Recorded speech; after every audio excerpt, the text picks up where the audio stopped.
এই দেখো বন্ধুরা, আজকে আমি রান্না করবো পাঙাশ মাছ। তাই আগে মাছটা আমি হলুদ লবণ ভালো করে মাখিয়ে নেব। আমি কড়াইয়ে তেল দিয়ে দিয়েছি, এবার আমি মাছগুলো দিয়ে দেবো।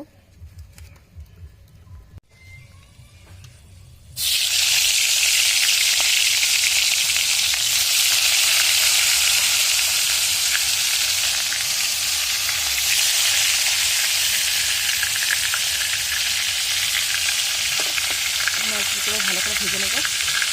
মাছগুলো সব ভেজে তুলে নিয়েছি, এবার আমি আলুগুলো ভেজে নেব।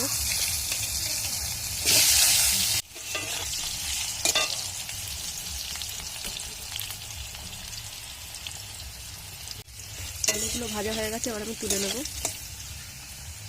আমি এই তেলেই দিয়ে দিচ্ছি জিরে আর শুকনো লঙ্কা ফোড়ন। এবার দিয়ে দিচ্ছি কুচনো পেঁয়াজ,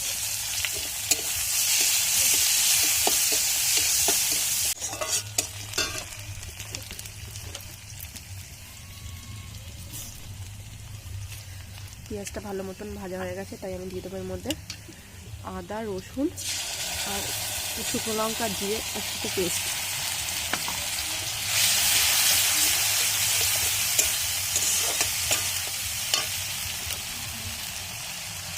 আর বাটি দিয়ে দিচ্ছি এর মধ্যে কিছুটা জল।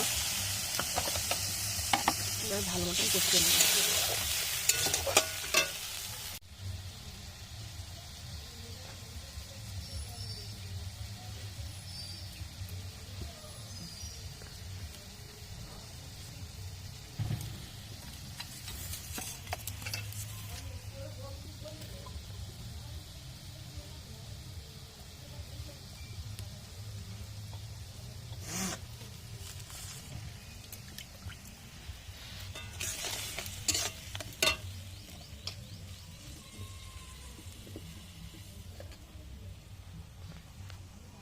এবার দিয়ে দিচ্ছি এর মধ্যে টমেটো কুচি,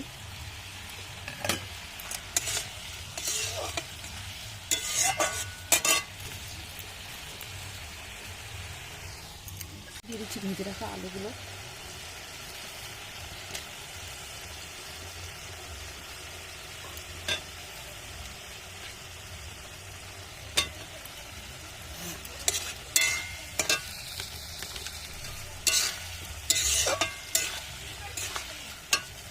নিয়ে নেবে তাড়াতাড়ি কর।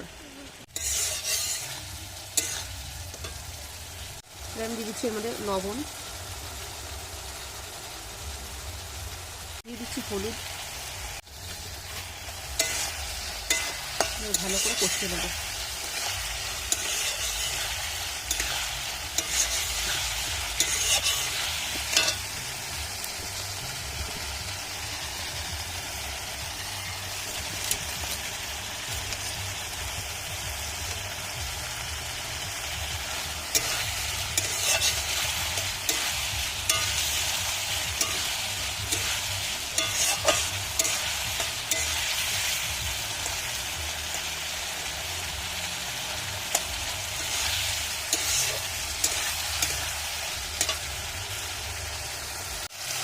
মশলা থেকে কত সুন্দর তেল ছাড়তে শুরু করেছে।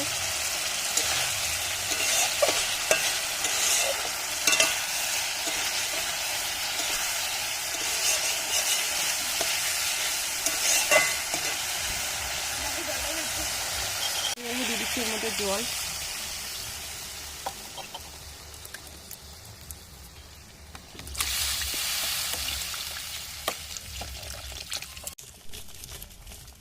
ঝোলটা ভালো মতন ফুটে গেছে, তাই আমি দিয়ে দেবো এর মধ্যে মাছ।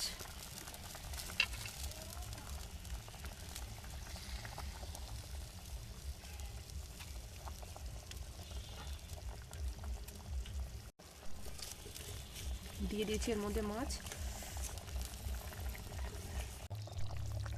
এবার আমি দিয়ে দিচ্ছি এর মধ্যে ধনেপাতা কুচি।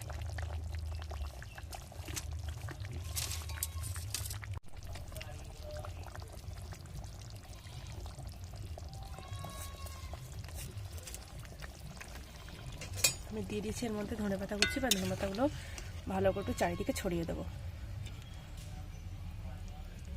দেখবো আলুটা সিদ্ধ হয়েছে নাকি। আলুটা ভালো মতো নরম হয়ে গিয়েছে। এবার আমি তরকারিটাকে নামিয়ে নেব।